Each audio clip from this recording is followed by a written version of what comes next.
Greetings and welcome to Dance Africana Dance Podcast. I'm your host, Dr. Lindsay Gary. Powered by Dance Africana Dance Podcast highlights the African dance tradition from Houston, Texas to the African continent. Its episodes specifically celebrate Black dance artists of the past, present, and future, the history of Black dance in Texas, and African and diasporic dances from around the globe. Our Black Dance in Texas episodes are also a part of a larger oral history project to document the history of Black dance in the region. On today's episode, we'll be discussing the commercialization of contemporary African dance, and our guest today will be sharing her artistic practice and work, as well as her opinions on today's topic. And we're joined by an amazing woman, an amazing guest named Eto'o Tsana. Eto'o Tsana is a Harlem native, an Afro-Puerto Rican choreographer, dancer, singer, and dance educator. Ms. Tsana has traveled extensively throughout the United States, the Caribbean, Canada, France, the Republic of Congo, and the Democratic Republic of Congo, collaborating, teaching, and performing professionally with renowned artists. She graduated from Hunter College magna cum laude with a MFA in dance, graduated from Queens College summa cum laude with a bachelor's degree in drama, theater, and dance, and is currently pursuing a doctorate in dance education. She's truly everything.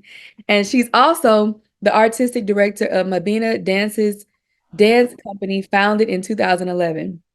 The company focuses on the principles of cultural performance, humanitarianism, and anthropology from a Congolese dance and cultural perspective. And as always, I'm super excited to have you on.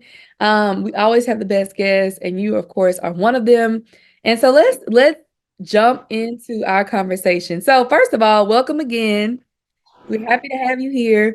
And tell us a little bit about when you began dancing. When did you start your dance journey? Well, Dr. Lindsay, thank you for having me. Mbote, hello, everyone. I started dance. Well, I was born and raised in New York City, and the hub for dance, right? That's what we say, right? The hub for dance, but we could find hubs of, for dance in many different places. But born and raised in New York City, and grew up in a family that was heavy on their culture, heavy on music and dance. Grew up in a neighborhood that's all we did, right? That's what we did to come together on 119 Street and 2nd Avenue. Music, dance, and a lot of people came out of just 119 and 2nd, just from Harlem, from that area. A lot of people doing different things, but mainly in the arts. So I hit the stage for the first time with a not-for-profit organization through my school called Arts Connection, and we danced West African dance, and I must have been like 9 years old, and I'll never forget that feeling. I think that's what sparked the, oh my gosh, I have to hit this stage more. When we were dancing, and then the crowd went wild when I did my solo, and I was like, oh, this is contagious, and this is something.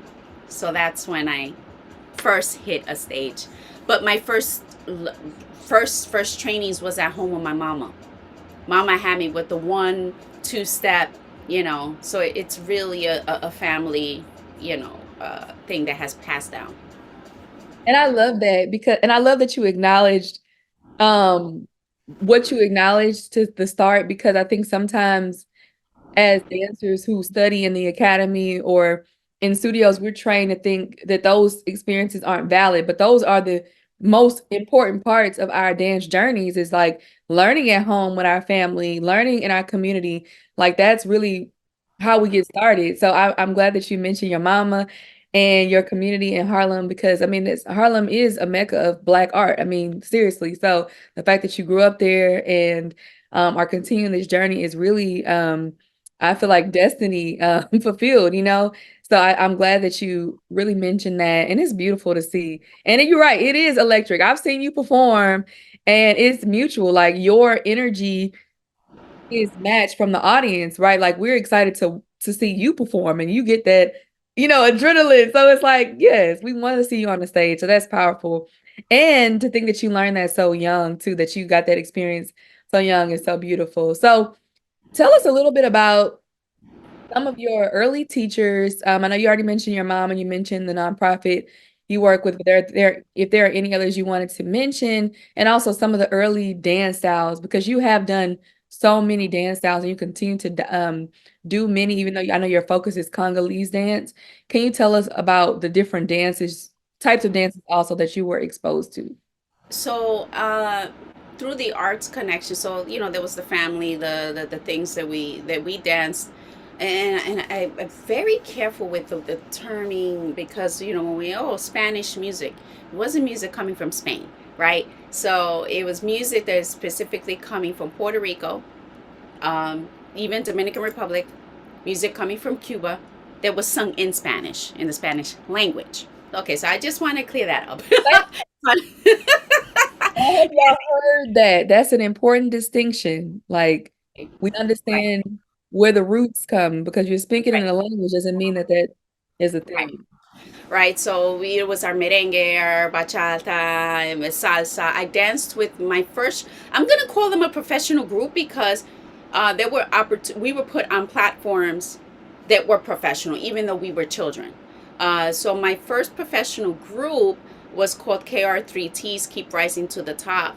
And this choreographer at the time, young woman, very young at the time, she was just, she got her space in Harlem. And, knowing her story is even more interesting. And I think this is a woman that, when we have to write about these people who open up the path for many people, but sometimes we're only focused on the now and who's popular on the now right now on Instagram, forgetting that there was already people here that were laying the foundation. But before I go there, Violeta, she's the founder and director of KR3Ts, and she offered opportunities for the children in the neighborhood. So if you would think about your non-for-profit after schools, well, she was providing us a service in dance and not getting a cent.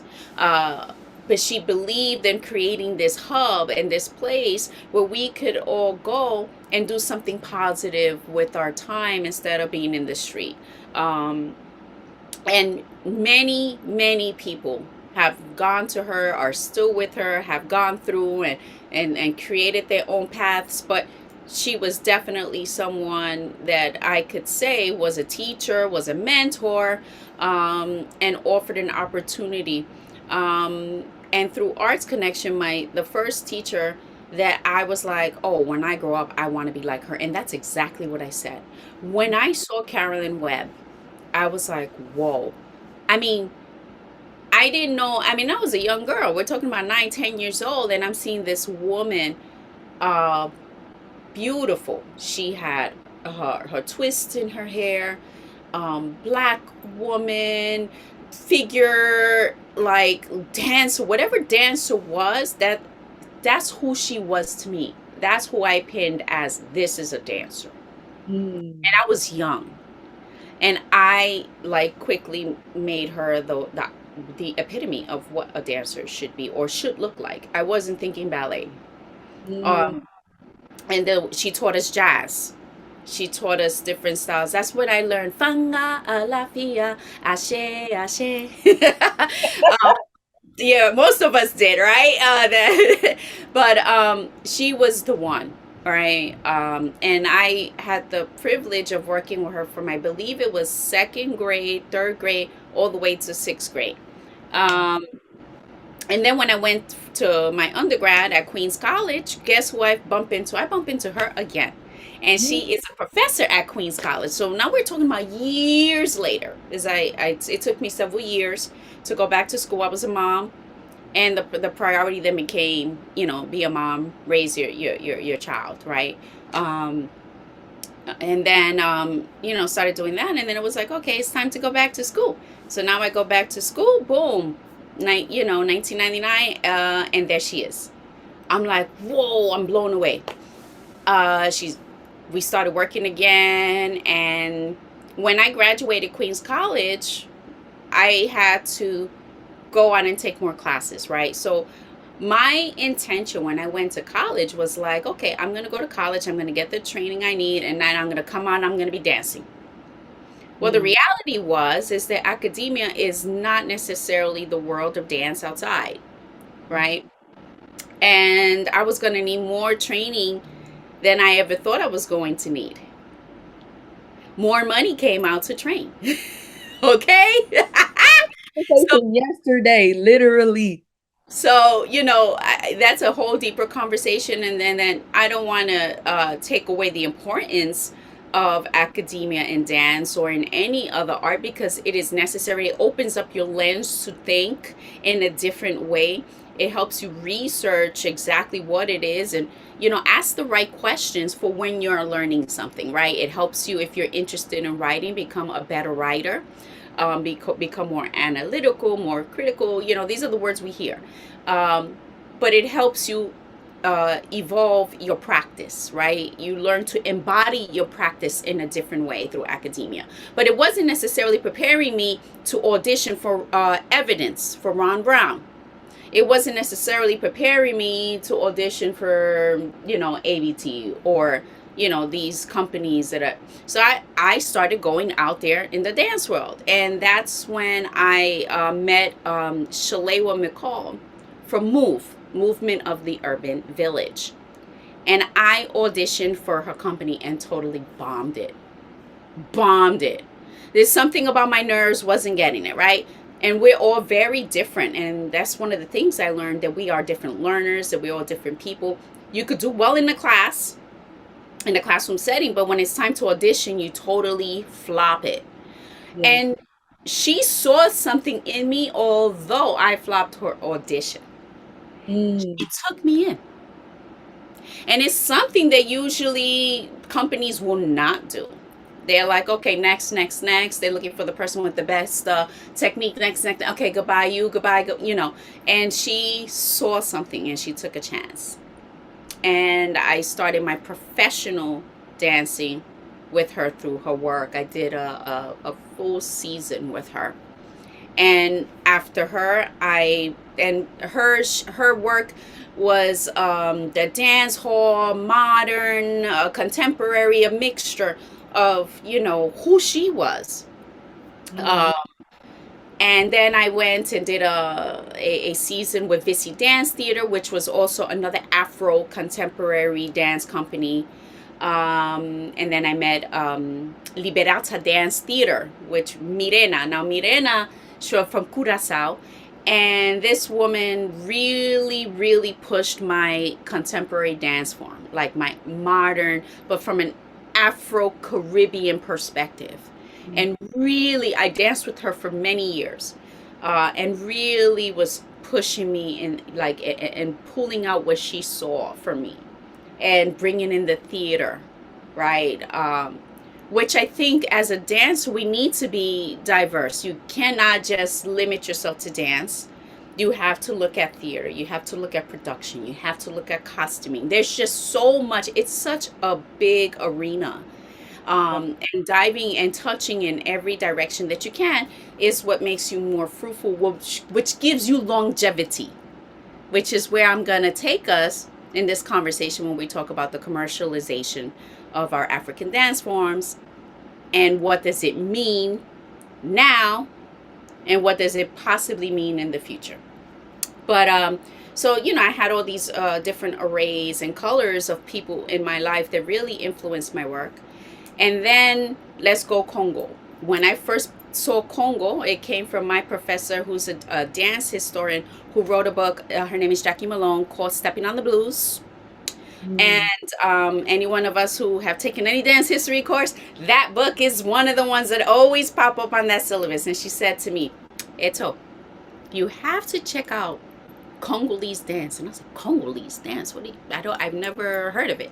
She was like, it's who you are. It's your roots. But you got to go check it out. There's a teacher in Harlem. She's just fantastic. You're going to love her. So I took myself over to 135th Street, and that's when I saw Prisco Uya from Brazzaville. And when I saw the dance, I was like, but that's what I do. Right. That's who I like. That's like, I was blown away. And I was like, okay, I'm coming to class now every week. I'm going every week, because didn't make any sense to me. Right. This was the roots of what I knew from when I was growing up. Right. And the connection was just as boom, clear. And we're taught that West African. Don't ask. Let's talk about West Africa. What we're really talking about, right? What did I learn? There was steps that I learned things that people would tell me. Oh, you're doing African dance, but I didn't know necessarily where from or if it was, what exactly was I really doing. Right. Today I know, yeah, it was Guinea. Right. A lot of our West African dance we have access to is straight from Guinea. And that's one country. Out of 54, or now we go Senegalese, right? So we live in the realm of Guinea Senegalese. There might be some Malian introductions.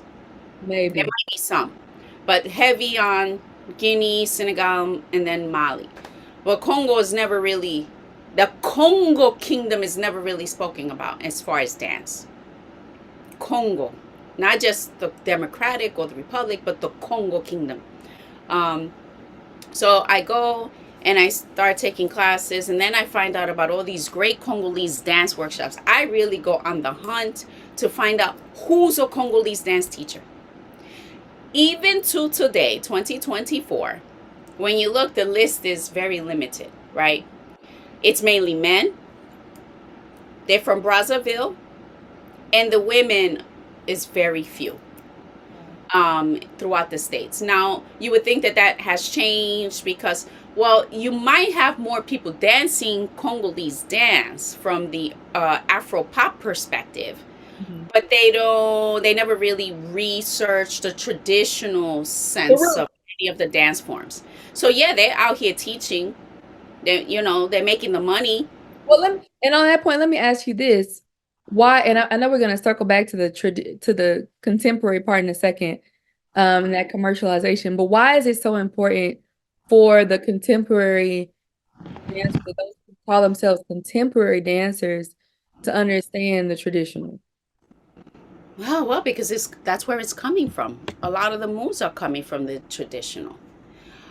If we're going to, and listen, this is my perspective, this is my understanding. So people will argue me down, and please do. Let's hear all kind of perspectives. Let's bring this to conversation. Let's really talk about it. And it doesn't have to be a fight. She's wrong. But let's bring it into conversation. Let's create these. Let's build this theory. Let's discuss, because a lot of what we doing is coming from the traditional perspective. When we looking at dance forms that, and I don't want to bring up a forum and say Afrobeats, but let's talk about Afrobeats. The steps are not all Nigerian steps. Right. Nigeria is heavy populated, right? The most populous. How many ethnic groups are there? How many dance forms are there within the Nigerian people? But when you look at Afrobeats, you're seeing steps that come from Congo, from Ghana, from South Africa, from Angola. You're seeing steps that come from everywhere. Very true. So the music might be Nigerian representing, Ghana representing, but the steps are coming all from the continent, from everywhere. Every popular step And is from hip hop. what is being infused. That's right. How come they're not leaning towards the traditional, though? There is a cutoff, and there are some steps. Yes, there are, that are being brought in. But when we did this, Gargara, yeah. that was not from Nigeria or Ghana. When we were doing the Fali Ipupa step, right? That was coming from Congo somewhere, some Congo influence at the time. Where was the credit given? Is there a lack of knowledge of where it's coming from? I feel like there's a thing going on right now that somebody called, somebody was talking about not Ghanophobia. What do you call it when, not phobia, cut that, editor, where, where I can't think of the word, but where it's like a Ghana phenomenon and like a Nigeria phenomenon where people associate everything African with Nigerian or with maybe being from Ghana. But I would say first and foremost, where is that? Is it lack of credit, or is it just people don't know better? It's whatever, whoever makes something popular. Let's be honest. If Mm. we accredit things to who's popular and made it popular at the moment, certain steps that we thought were Michael Jackson were not even Michael Jackson. They were influences from James Brown. When Elvis was being Elvis, right? That Right. he was a craze. Where was his influences coming from, and did he accredit anyone? No. I could have done something that somebody else liked. They do the same thing, but because they have a bigger following, because they are more popular, that it's accredited to them. Mm. So, I think that's where we're living right now in this situation. And big ups to to our African music. It's You notice that it became more valuable and it's now international. And we're praising it only because it's popular in the U.S. now. Mhm. But before that, nobody was even thinking about it except those that were in Africa or close to the continent, right? Um, Their and immediate diaspora, right? it's very interesting how the USA brings value to Mm. something. And once the USA notices it, then it's on top of the top of the top. It's quite interesting. I think it's quite sad when I have DJs talking about, oh yeah, have you ever, DJs who knew nothing about Afro beats, who knew nothing about Amapiano, who knew nothing about any of these forms, now are looking at me, oh, do you know this song? Yeah, this is an Afro beat. And I No, we've listen. been knowing the song. I'm like, That's what's on old. my piano? What's on my piano? That's the beat. Oh Right. yeah, but this is Davido. He's Nigerian. Yeah, but the beat is It's on my not. piano. So it's Mm. all this. And it's so interesting when you talk about, I think you froze for a little bit. Okay, you're back. It's so interesting when you talk about this. I saw a post. Oh, it's my. Can you see me okay? Okay. Yes. It's so interesting when you talk about the different elements. And this is why you're so important, because there are very few people who know what you're talking about, who can say, um, this is traditional African dance. This versus, well, let me get into it. This is traditional African dance. This is contemporary African dance. This is contemporary African dance and a contemporary African rhythm from Congo. This is one from South Africa. There are very few people in the world who have that knowledge and that awareness. And I would even say in the arena of quote unquote Afro dance, which is another topic we'll get into, in that arena, very few people who can make those distinctions. I saw a post, and it's scary because I saw a post uh maybe Wednesday, so maybe about 3 days ago, and it was like a popular African dance move thing. And what I really liked is that they accredited the correct country. They're like, okay, this is from South Africa, this is from Ghana, this is Mhm. from Congo. They actually put that on there. And only one of the dances was from Nigeria, by the way. Just want Okay. to put that out there. So I was like, okay, they knew that much. But then it was like the way that they framed it, it was as though there were no dances before these popular dances that we see on the social media. It was as though, and I don't think they were doing that intentionally, but unintentionally they were framing it as like these were the dances. Like, well, what about what came before that, and like the traditional context? And also, one thing I do want to point out is that a lot of times they don't mention, when it's the contemporary African dance, the influence of the diaspora on those dances too. I hear very little recognition that hip hop plays Mm. plays a role not only in the music and the rhythm and the dance moves, because it does. It has a huge role in it, as well as reggae, as well as dance hall, things from the diaspora. So it would be nice to have that acknowledged, but I also think some people just have no idea.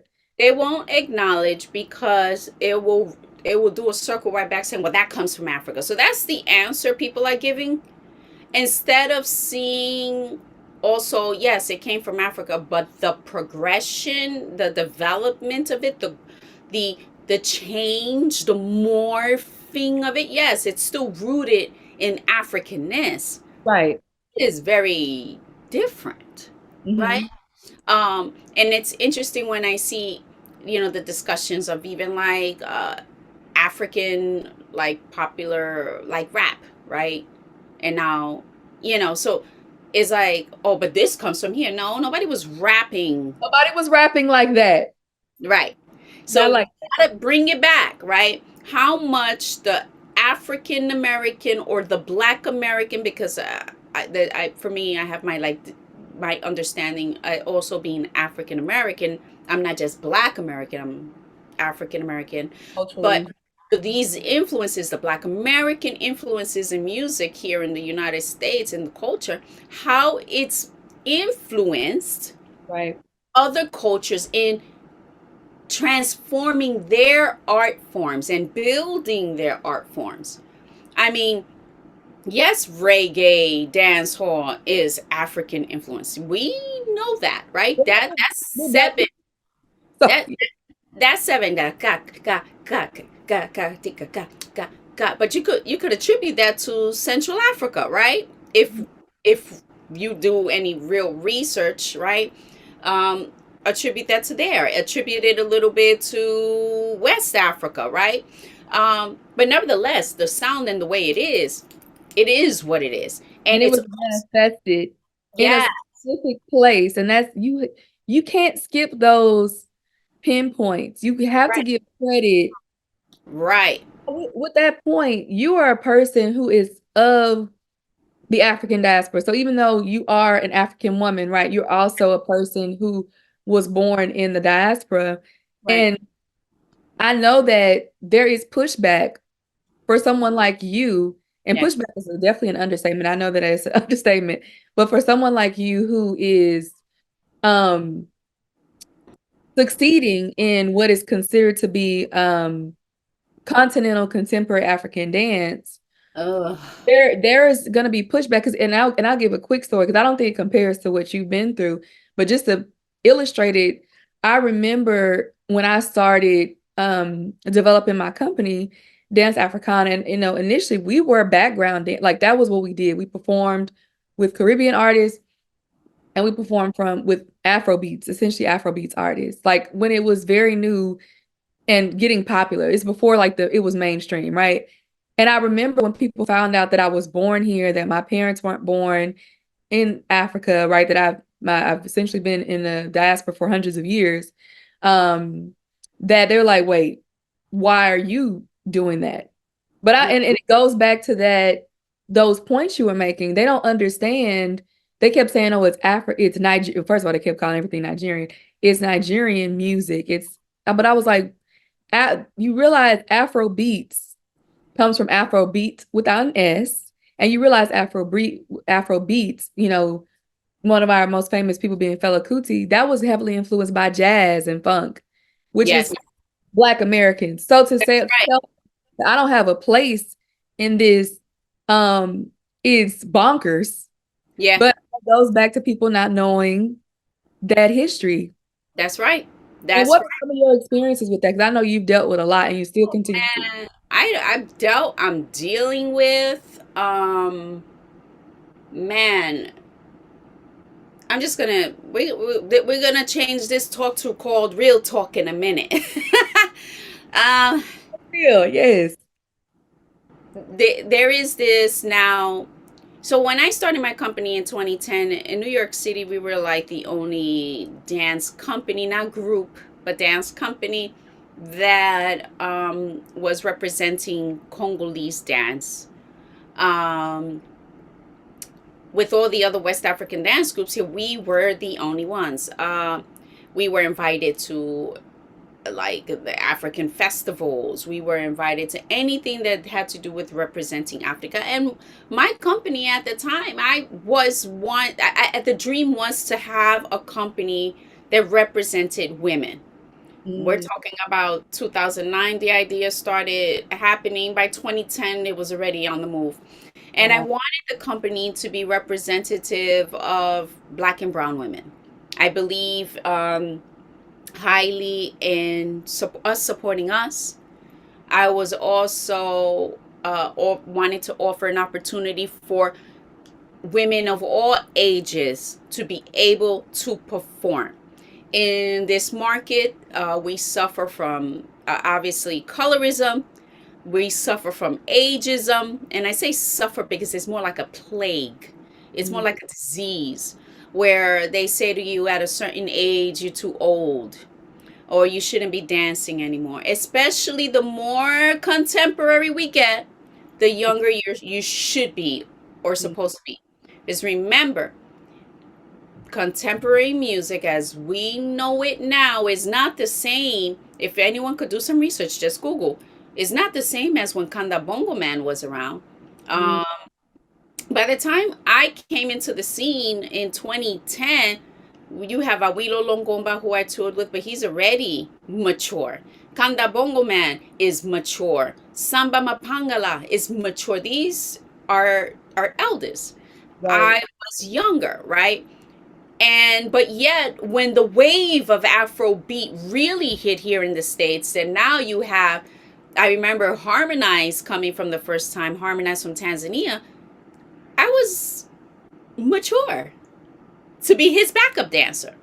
Mm. And at that time, I'm still in my 30s. To me, I'm young, right? And I'm like, I could be his backup dancer, but he was like 19, 20.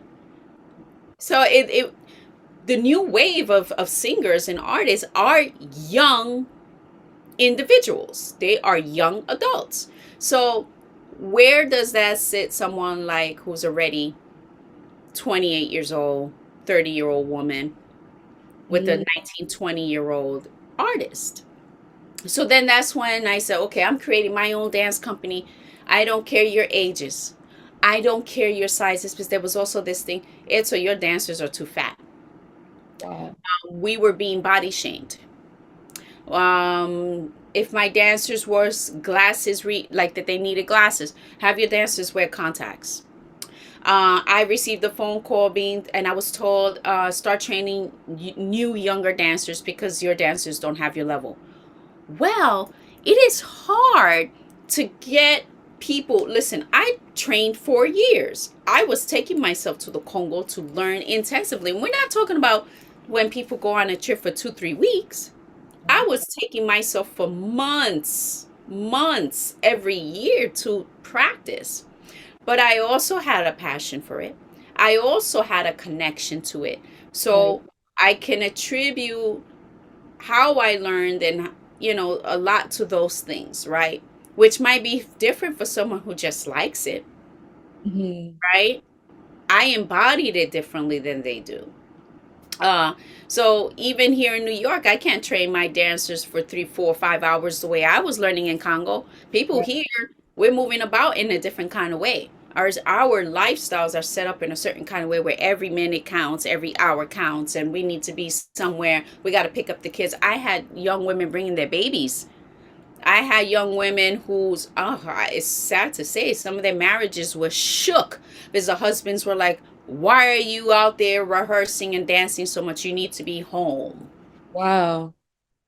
Um, and that to me was like scary. I didn't want to shake anyone's marriage or cause any issues in anyone's marriage. We were just dancing. It was a love. And I saw dancers come and go from my company because of these challenges. And I was like, hey, I understand that you have to go, that your husband doesn't want you touring. We were touring, we were moving from, that was my always my vision. And I led the company with my vision and my dream. But not everybody who came to me was sharing that same passion and dream because they had other realities happening. Um, so, and then when we started moving, because we were a company who was moving through the different genres, right? We would do our traditional gigs. Then the artists came, we would perform for them. And it seemed to be some kind of conflict. Traditional, more respectable, and the contemporary or the Afro pop more of a légère, loose, somewhat not respectable because guess what? We're not wearing raffias anymore. Right. Now we're wearing some tight pants, a crop shirt. Now we're falling into the market. And I found myself as an artist really struggling with this concept of what sells and what I actually stand for. What I actually stand for may not be what gets me to where I need to go, right? So now we're pushing the boundaries a little bit. And then, when the growth of the wave of Afrobeats came, now we have younger dancers who jumped onto the scene. Right. And you said it right. Jumped onto the scene.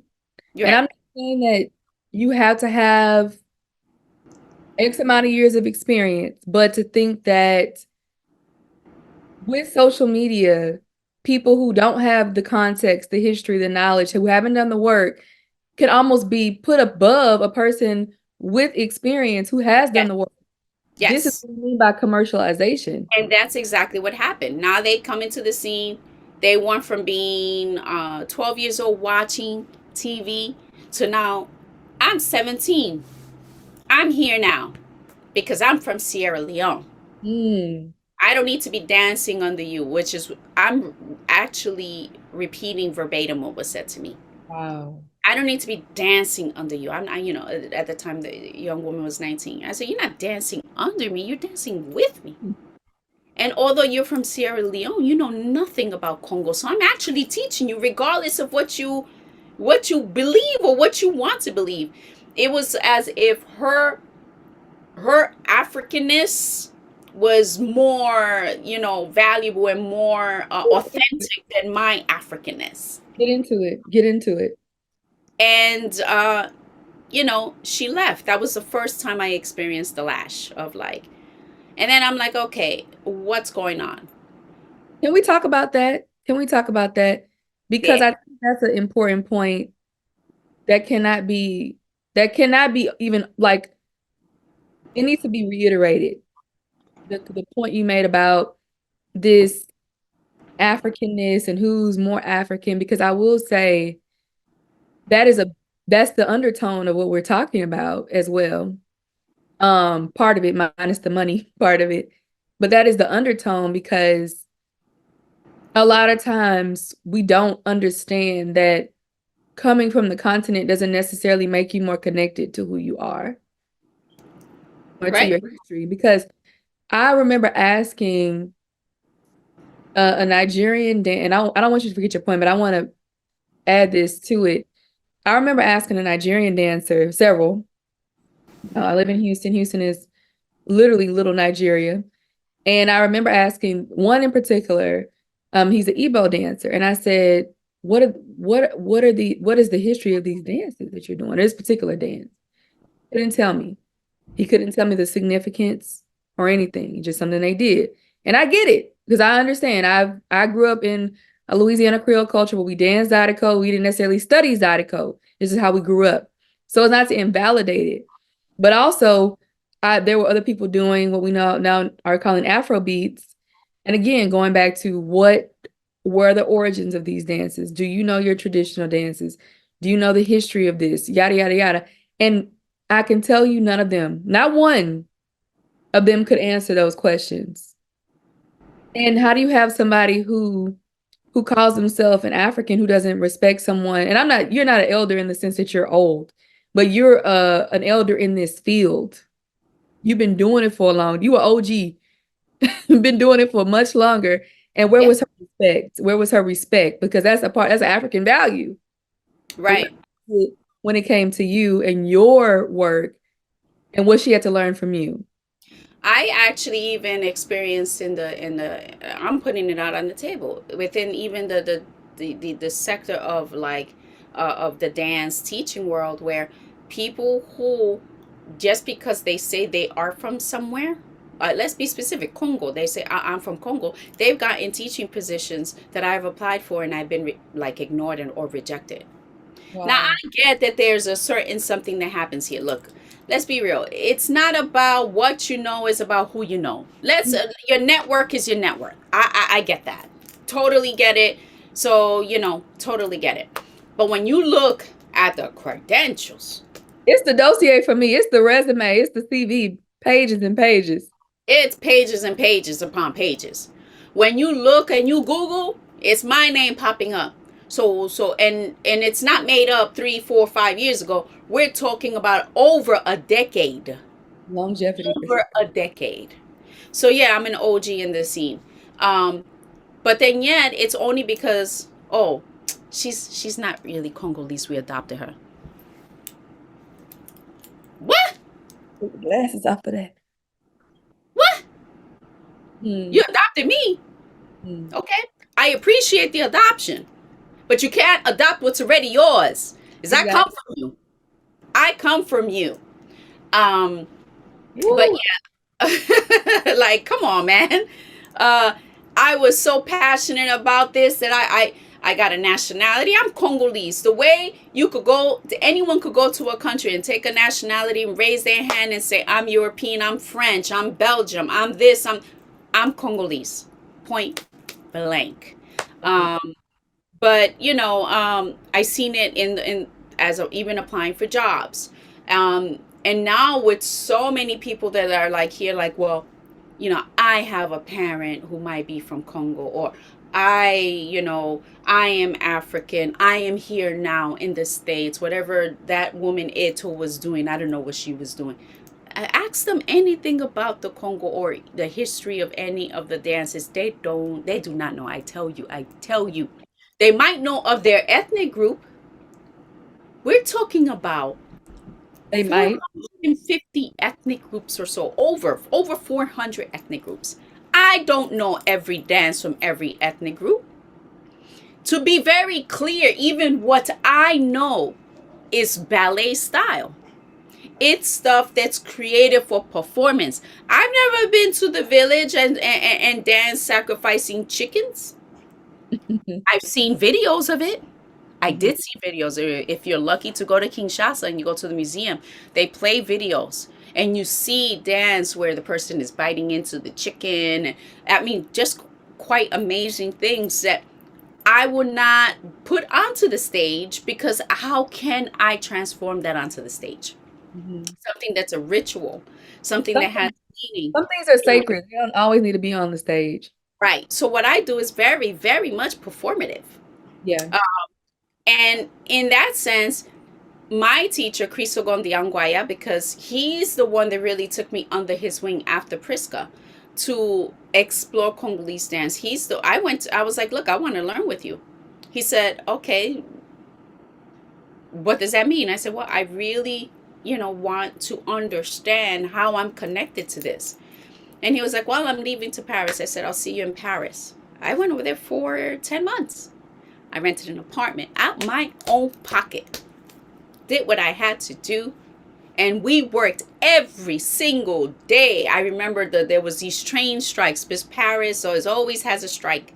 And I would walk from home all the way to the studio that he rented to work. I remember coming back crying, because I was like, can I understand this the way that he's giving it to me? Because I don't understand. I was off. I was always off. And I'm like, why am I off? I have the movement, right? I can do this, but I'm off. I was off in the timing, in the Congolese way, right? You could see people, and you've seen people say, oh yeah, they dance, they whine, but they don't really know. A Congolese will know if a person is a Congolese dancer or not. They're like, they got something about them. They must be from Nigeria, or they're from Cameroon, or they're from Togo, or they're from here, because it's not exactly Congo. So nevertheless, my teacher after working with him there, he took me to Brazzaville. Well, he went, I followed to Brazzaville in 2009, went back in 2010, went back in 2011. And then, like, the pattern I just kept going back. And then when I went to Kinshasa, it was over. That's when the transition to the contemporary happened, because that's where it's the hub of the Afro pop, for the Congolese Afro pop, the contemporary music, or what they call la musique urbaine, is what they call the urban music. Because I also want to be clear when I'm talking about contemporary, and I'm having a hard time saying the word, and I'm not really using it, and I'll express why. Yeah. In dance, when we're talking about dance, we have our traditional Congolese dance. I'm gonna go narrow it to Congo. We have the urban or Afro pop, if we want to be more specific to understanding for the Western mind. La danse contemporaine, that's something different. Yes, it is. That's contemporary form of dance that uses different elements. It's like modern, interpretive. It's interpretive. It's natural. It's so I'm a little iffy with using contemporary to identify the world of Afro dance because what makes it contemporary? Because traditional dance is traditional, so we need a word to describe the other or the now. So And to be honest, I'm glad you're bringing that up because you're talking about the different layers that you made a good distinction about what we consider contemporary in this Western world.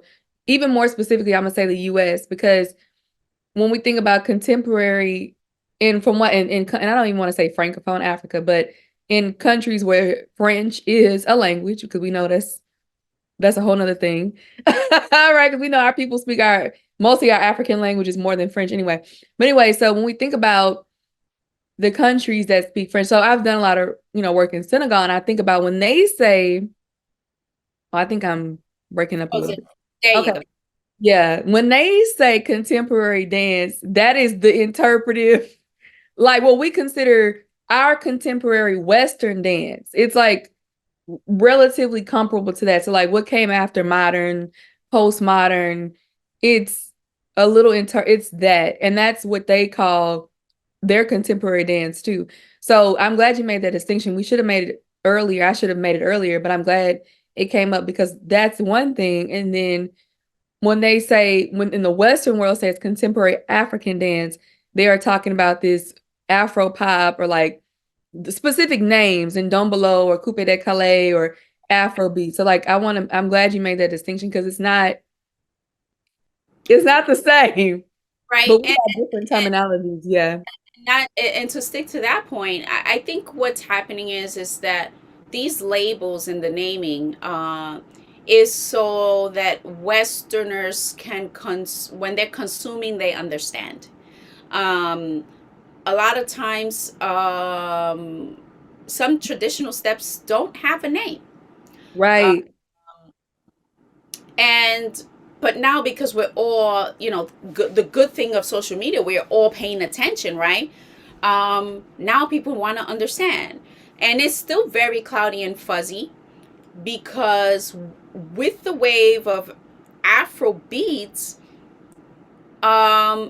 people try to label it really fast, and people try to put a stamp on it very fast. They try to I don't want to say own it, but they try to gatekeep it, right? So now you have all these dancers who are friendly with each other, taking classes from each other, and none of them really have done any real deep, dancing. And you know what? Our schools of dancing are very different. I'm a street dancer. I learned through street dance. I learned through cultural, family, customary dancing. So our schools, and each is valid, right? Each is very valid.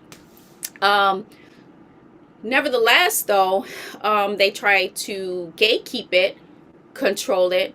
Okay, this one is teaching dance, so everyone who was friendly will go there, and then you see these videos popping up, 20, 30, 40 people in the class, woo, hyping each other up. And I'm like, oh, wow, this is what's happening. So here's Eto'o with the drums, and my stuff doesn't look as fun and exciting, and it's not in the now, because to get what Eto'o got, you need to put in the work. I don't have no fast steps for you. This is I'm not instant oatmeal, baby.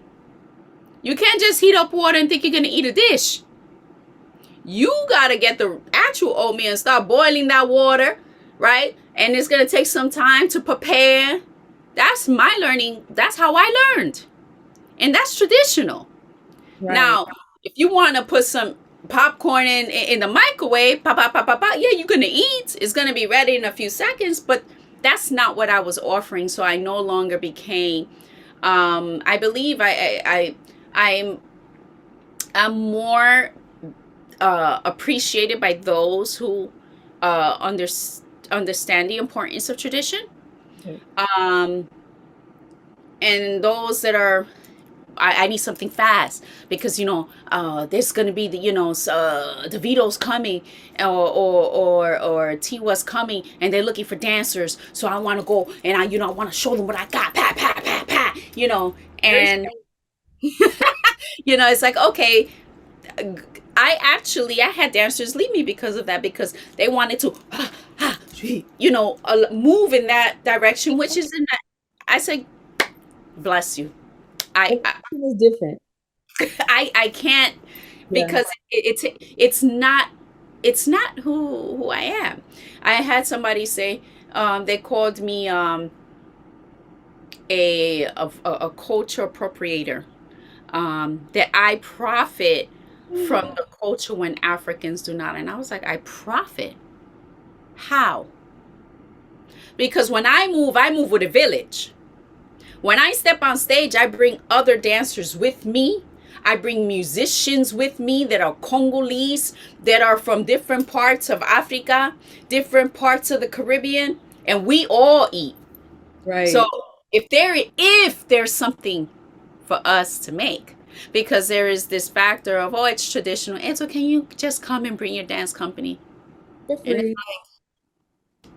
it's tradition is not as valued, right? It's like, oh, okay, here's $200, but it's six of us.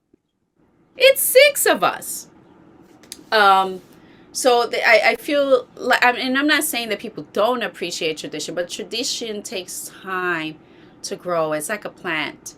You have to put the seeds in. You need good fertilizer to begin with. You put the seeds in. You got to water it. You got to have the right temperature. It takes time. And I'm not saying, I've seen dancers work very, very hard at perfecting. Like, there's this young dancer that I really, really, really, I could appreciate her so much. You see her process of growth as a performer. I don't really know, like, her what she got to learn, like who were her teachers to get there. And sometimes the younger generation, to be honest with you, the practice itself is the learning, right? That's true. Even if they don't have someone per se, they just keep practicing on the work and continue to look in the mirror and work and work and work, and boom, they're the big top choreographer, dancer that people are trying to hire. And I'm not knocking that. I think that there's a balance. If I could respect that, how come someone can't respect me? And I think it goes deeper than it's just also a problem of my light skin. It's a problem of being born in the US and people feeling like you don't have any right to talk. It's the right, the gatekeeping. Yeah. And I'm like, I have every right Exactly. as a Black woman. Period. And if I'm being respectful, if I'm telling you where things are from, I'm coming from someone who is sharing, who is educating. There is, I'm not making no big bucks on this. And even if I was, I was given permission to move forward. My professor gave me permission. My teacher, Chris Ogon, Elder.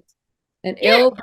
he gave me permission, but he was also very clear on something. He said, teach the Congolese dance, but also do your own thing. So that was his, yes, Congo, but be you. Right. Which I created a term called Congo beats, right? Because I was trying to, at the time, I tell you, I've been around before things became popular. Dombolo, that term dombolo or sukus, nobody knew what that was as a term here in the States. So how do I teach something where people don't know what it means? So I came up with Congo beats because it would sit right next to Afro beats. Right. And people would understand if you know Congo, because that's another thing. Do you know Congo? And if you have no awareness of Congo, is going to go over your head. But if you do have awareness of Congo, oh, Congo beats, right? So, okay, she's not teaching Afro beats, which means I'm not touching the Nigerian, I'm not touching the Ghanaian, I'm not touching anything there, but I am definitely all in the Congo realm, but of the urban, Afro pop scene.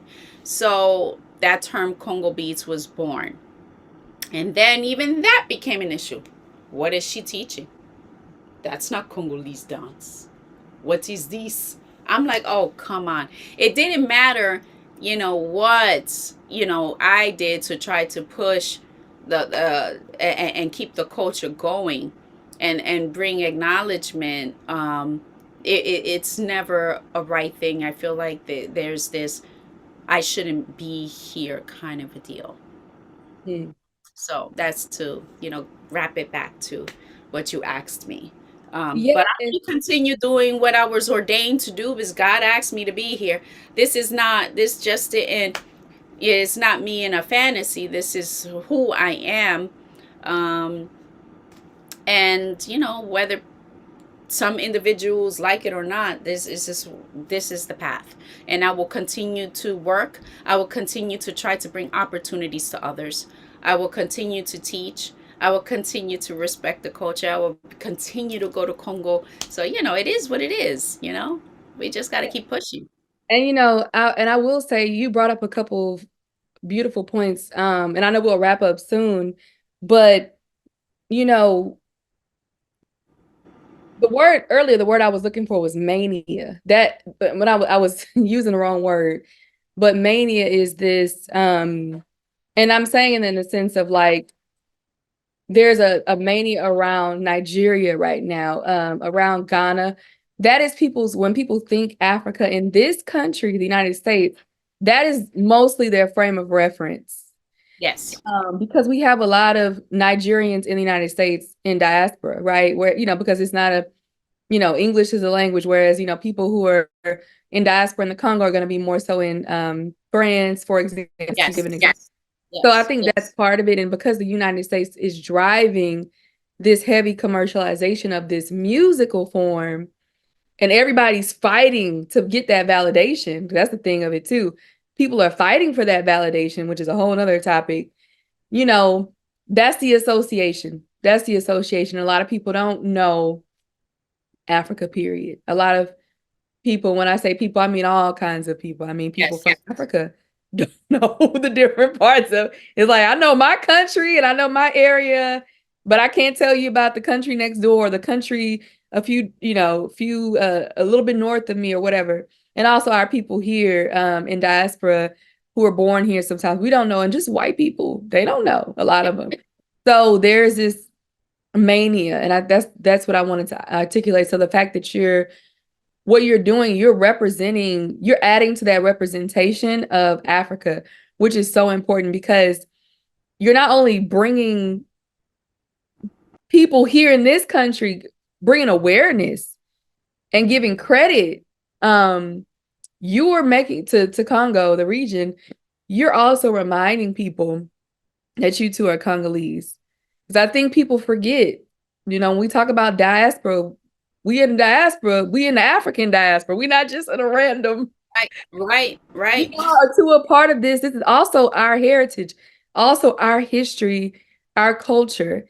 And even what you brought up earlier, I got chills because you were mentioned. I meant to say this earlier, but it happened at the right point. You grew up, like you said, salsa, bachata, you mentioned merengue. These are Congolese dance forms with a Caribbean manifestation. That's Okay. right. So you grew up doing the dances of your African ancestors from the Congo region. This is your heritage. That's right. That you are not only acknowledging, you are building. So for those people who don't understand though and don't respect, it's just it's just over their head. They're too colonized to tap into what you're doing. Yeah. And and it's unfortunate, but it's also okay because everybody's not gonna get Right. somebody like you who is a vessel. Everybody's not gonna get it, but the people who know, you are truly respected and admired. and appreciated. And you brought up another point about tradition, and I love how you like again you this distinguish what those terminologies meant, but also I think it's important to understand like what does that even mean to say something is traditional, because we know that things of now can also be birthed from tradition, right? It doesn't necessarily mean that they are birthed from tradition, but they can be, and they have a legacy and a root. These dances don't just pop up, and this is why you can say, "Oh, I recognize from somebody who grew up in Houston, Texas, whose family's from Louisiana.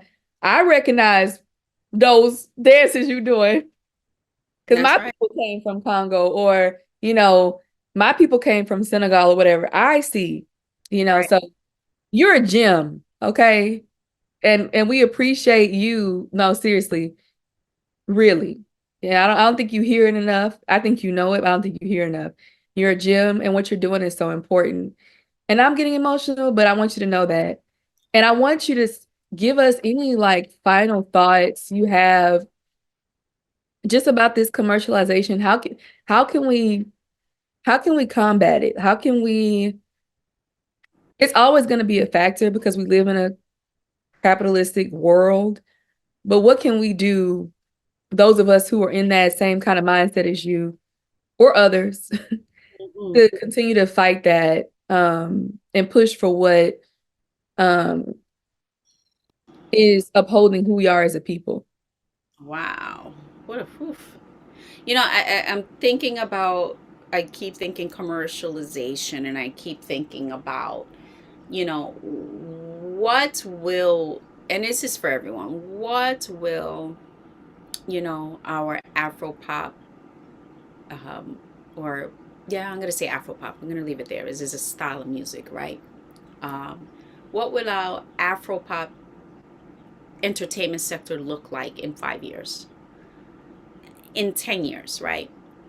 And you, the young dancers, I'm addressing you, who are 24 and who are telling people who are over 30 that you're old and retire, or over 35, you're old, so retire. Where will you be in 10 years when the next Afro pop artist is out who's 19, 20, 21?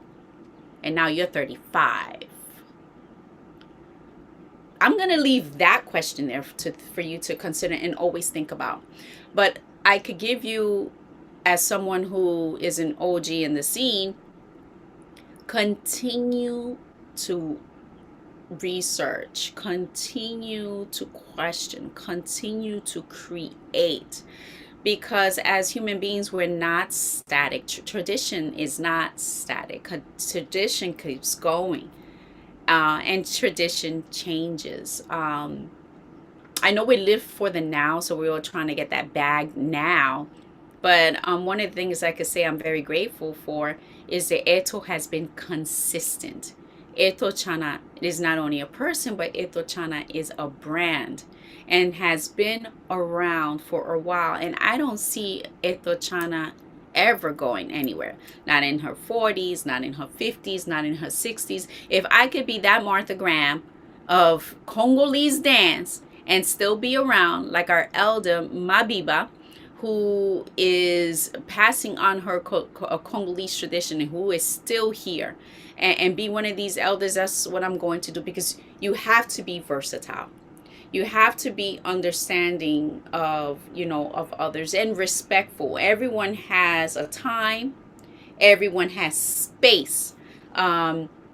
So as long as we continue to respect the culture, respect the people that are in it, respect those who were here before us, we could really have longevity uh, in this.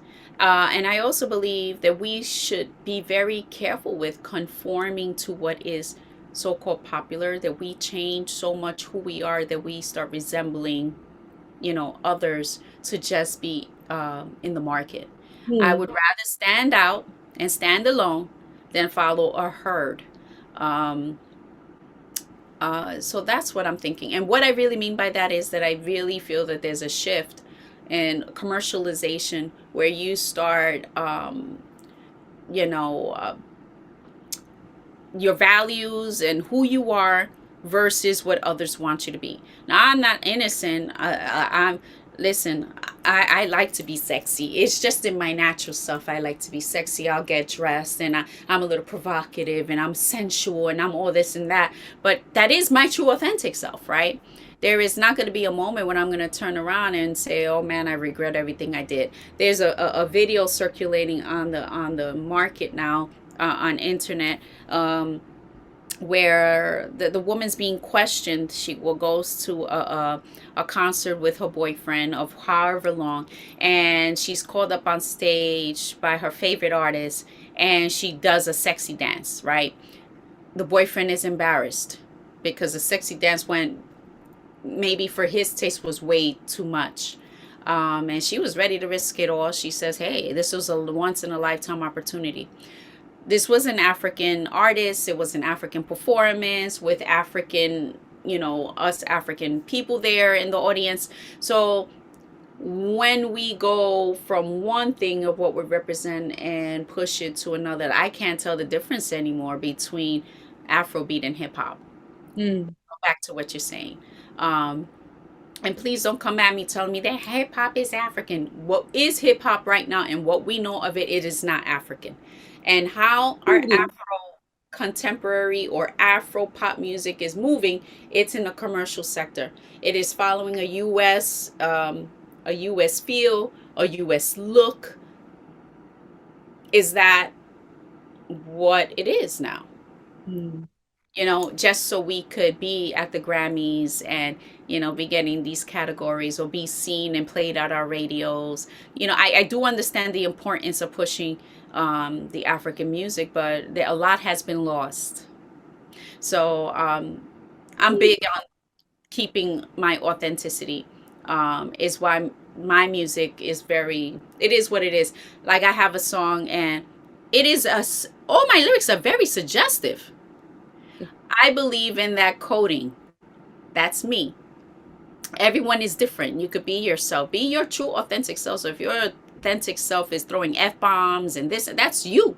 My authentic self is being who I am, that when my son goes online and he Googles me, he's okay with listening to my music because he doesn't know what I'm talking about. But I know what I'm talking about. It has double, the double entendres, kind of entendres, if you will. But nevertheless, I'm big on being your true self, and, just following your passion, but being very aware of what everything has a cause and effect and a consequence. And I'm going to leave it there. It's kind of vague what I'm saying, but I think we could all understand the general idea of what I'm saying. So thank you very much. Thank you. And I appreciate everything that you've offered and shared with your experiences and your opinions. And I just want to say, we shouldn't be colonizing our music and our art forms in 2024. We should be moving away from that. So you offered a lot, and I hope people really heard.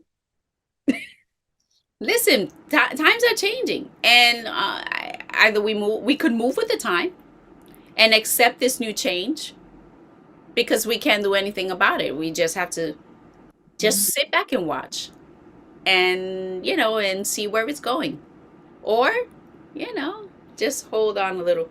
Oh yes, as you can see me in my porch is still holding on to something. I'm just watching, but I'm enjoying the process. So again, thank you for having me. Thank you so much. And I want to, on behalf of our listeners, say thank you for being a phenomenal guest. You're, like I said, a gem. You've shared a lot, and we are really appreciative for you sharing that to us. So on that note, I want to give you a chance to share any events or activities you have coming up, and then also, how can people connect with you? How can they connect with your performances, your classes, your music, your research? Please share that with us. Okay. So, my social media platforms and everything across the board for Google is Eto'o Tsana. That's Eto apostrophe O Tsana Tsana. Um, I teach a class in Queens at Keiko Studios in Jamaica Avenue every first and third of the month from 10:30 to 11:30 a.m. And right now I'm like I'm knee deep. I'm in elbows out of desk working on my dissertation work, and really doing a lot of research and building my literature, and at Teachers College at Columbia. So I have a focus there, but I do have upcoming music coming out within the next few months. So look out for some, new music to dance to for this summer. I am currently working on a dance festival called Mabina Dance. My company is Mabina Dances, and the festival will be called Mabina Dance for September. So please be on the lookout for that via my Instagram, Eto'o. And yeah, that's about it right now. And I want to thank the listeners for listening. And if your blood started to boil, please leave some comments, share. I'm a learner. I'm a student for life. So let's discuss. And just because your thoughts may not be mine doesn't mean that we cannot share. So this was all in love. It was coming from my experience and my perspective. So there is, it was really just a generalization and how I'm seeing things and how I've experienced things. But this does not speak for the masses, as all our experiences are very different. And thank you again. Thank you so much for that. And I want to thank you again. I thank our listeners again. And please be sure to connect with her on all platforms. And be sure to connect with us, Dance Africana and Dance Africana Podcast. Our website is danceafricana.com, of course, with a K. And our Instagram is at Dance Africana. And to my Africana people, don't forget to dance.